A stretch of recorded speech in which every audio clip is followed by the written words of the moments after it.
السلام عليكم ورحمة الله وبركاته. اهلا بحضراتكم في مطبخ اكلة هنية على كيفك. النهاردة ان شاء الله هنشوف وصفة مميزة جدا تنظيف السجاد. بتنظف بطريقة سهلة وبسيطة، وحتى الحاجات كلها موجودة في البيت، بس بنعمل زي خلطة صغيرة كده تنظف معانا السجاد بسرعة وميبقاش صعب علينا في التنظيف. كل سنة وحضراتكم طيبين. شهر رمضان خلاص على الابواب، وكلنا دلوقتي بنبتدي نغسل السجاجيد. في ناس كتير ما تعرفش ازاي ننظف السجادة، ونعمل لها وصفة تكون سهلة وبسيطة غير المسحوق العادي. معايا هنا معلقتين من الكربوناتو، بيتباع عند اي عطار حضراتكم هتلاقوه موجود. بيساعد قوي ان يبقى فيه رغوه في الغسيل، فيسهل عليا جدا التنظيف. اي مسحوق بقى هنا انا بستعمل برسيل، اي مسحوق حضراتكم تحبوه. ومعايا كلور الوان، معايا هنا اوكسي انا بستعمله، ممكن فيري، ممكن بريل، اي حاجه. وعندي خل ابيض، وطبعا طبق فيه ميه. اول حاجه احط معلقتين الكبار من الكربوناتو، واحط حوالي نص كوبايه كده من المسحوق،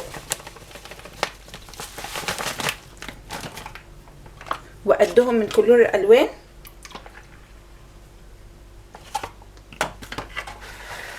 وهنحط حوالي نص كوبايه من الخل.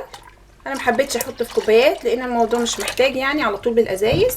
وبحط، هتقولوا لي فيري ليه او مسحوق يعني صابون سائل ليه؟ ما انت حطيتي مسحوق بيساعد ان هو يرغي جامد، بيدي رغوه حلوه، مش كتير يعني، احنا هنحط بتاع ربع كوبايه كده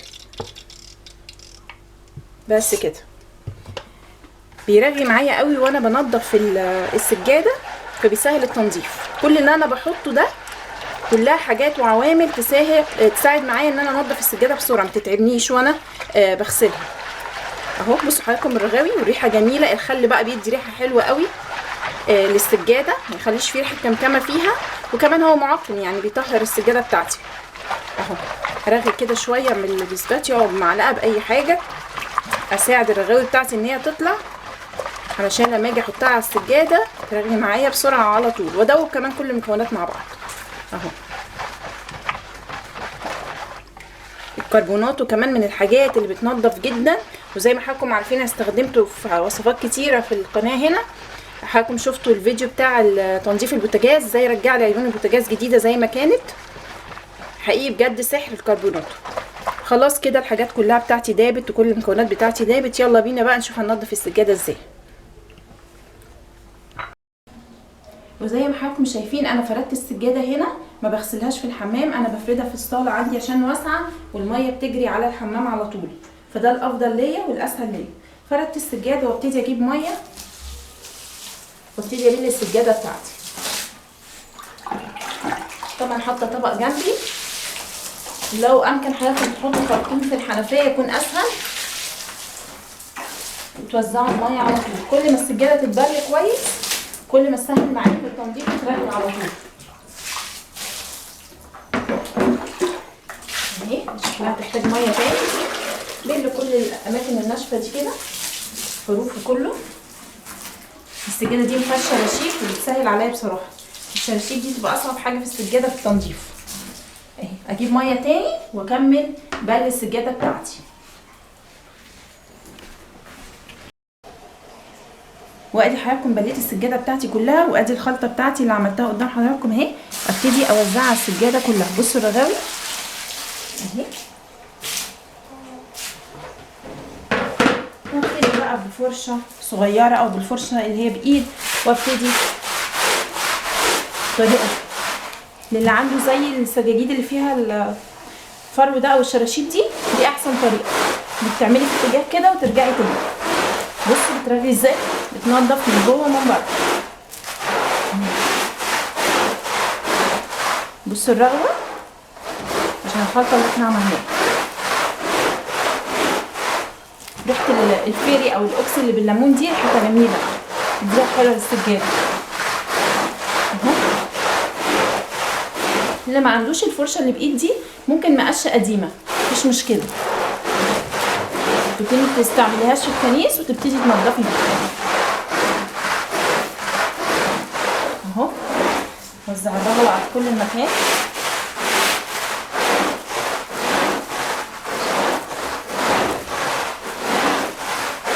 بصوا حضرتك تبتدي الشراشيب لونها ينضف ازاي. هي اصلا لونها بيج، هي مش لونها مش ابيض، هي لونها بيج، بس طبعا تكون تنضف. الفلوس كمان مش لاقي الرغوه دي. الفلوس كمان جزء جزء كده.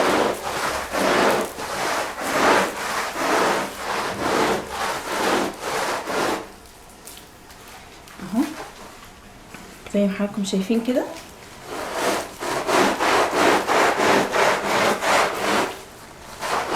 نبتدي ننضف السجاده.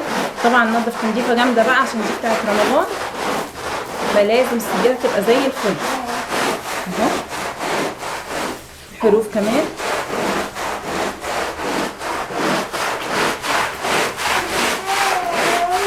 الدور بقى الالوان دور هنا ان هو بصراحه يعني بياكل التراب اللي في السجاده. المسحوق لوحده انا جربت ما بينضفش كويس بصراحه، ايا كان نوع المسحوق ما بينضفش كويس زي الكلور والكربونات والحاجات اللي احنا حطيناها. اهو بقيت السجاده بقى. بصوا حضراتكم الرغوه ماشيه معايا، ما حطيناش حاجه تاني لسه. لما احط الميه كمان هتوزع معايا كويس جدا. فرشه كمان ناشفه قوي هتنضف كويس. الرغوه كتير اهي ما شاء الله. بصوا عامله ازاي. خلاص قربت اخلصهم اهو. بقيت الحروف من النص كمان.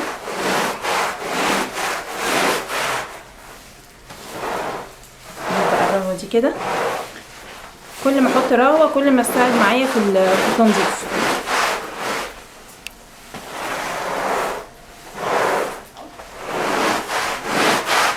اهو دي الحروف بقى بتاعتها. دايما الحروف بتبقى اكتر مكان مش نضيف في السجاده. اجيب بقى شويه ميه عشان تساعد معايا كمان في الرغوه ونكمل التنظيف مع بعض. وهنا حضراتكم حطيت عليها ميه، وابتدي بقى اشيل كل الرغاوي كده الاول بالمساحه علشان لما اجي ادلق الميه ما اقعدش اجيب ميه كتير، سهل عليا جامد. اهو طبعا الرغوه دي كلها بزيحها على الحمام. شيل كله. بصوا نشفت ما شاء الله زي الفل. اهو من كل حته كده. هناك كمان كنت الاول ادلق ميه على طول وافضل اشطف 100 مره، لقيت الطريقه دي بصراحه احسن واسهل. شيل كل المسحوق والخلطه اللي انا حطاها دي كده من الحروف كله. بصوا حضراتكم الرغوه اللي طالعه اهي، الرغوه اللي طالعه منها قد ايه. نضفت تماما. اشيلها كلها. طبعا انا فاتحه على الميه دلوقتي عشان اخد على طول متاخدش مني وقت. خلاص لغايه ما اعمل بالمساحه كده الاقي مفيش رغوه كتيره طالعه. ابتدي وقتها ان انا ادلق الميه عليها واشرب.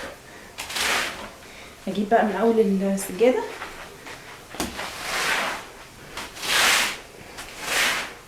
خلاص افتكر كده كويس قوي. اجيب بقى الميه ونشطفها مع بعض ونشوف ازاي هنلفها.